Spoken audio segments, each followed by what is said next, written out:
嗨，我伊达，欢迎来看我的减塑 DIY。今天要减塑的是修理断掉的自拍棒。经由大神指点后，准备的工具有螺丝稳定杆子用、钻孔使用的钻孔机，如有需要磨平，也可以使用磨砂机。再来是垫片，增强它的厚度。这是我的自拍棒，我想修很久了。大神超强的，不用5分钟就修好了。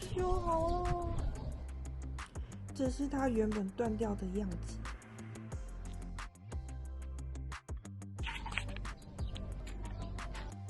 首先，我跟帅哥大神借螺丝，他给我了一箱，有分白铁跟铁的。白铁是不会生锈，铁的是会生锈。那白铁的就这边啊，铁的是这边。白铁跟铁有什么差？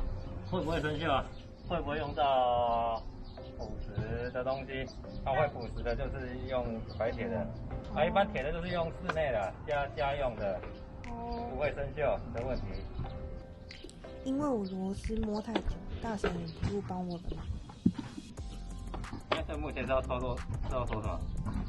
我是想说这边钻螺丝，然后这边钻洞，然后就把它插进去。你要锁进去这里面。对啊。然后我还真的很认真的解释要怎么弄。其实我一开始的构想很简单，就是把头钻孔，杆子插到头内，这样比较稳定。但后来拆掉结构，发现好像不能这样打，于是发现拆掉后可以直接锁螺丝，外面的部分再用铁片加长它的稳定性，就完成了。如果有需要，也可以用砂轮机磨平。砂轮机是什么？耶！我的自拍棒要修好喽。好酷哦！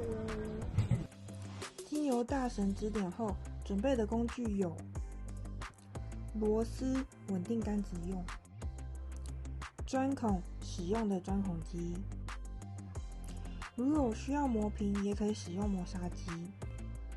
再来是垫片，增强它的厚度。修好哦！以上资讯如有需更正，欢迎在下方留言告诉我哦。修好哦！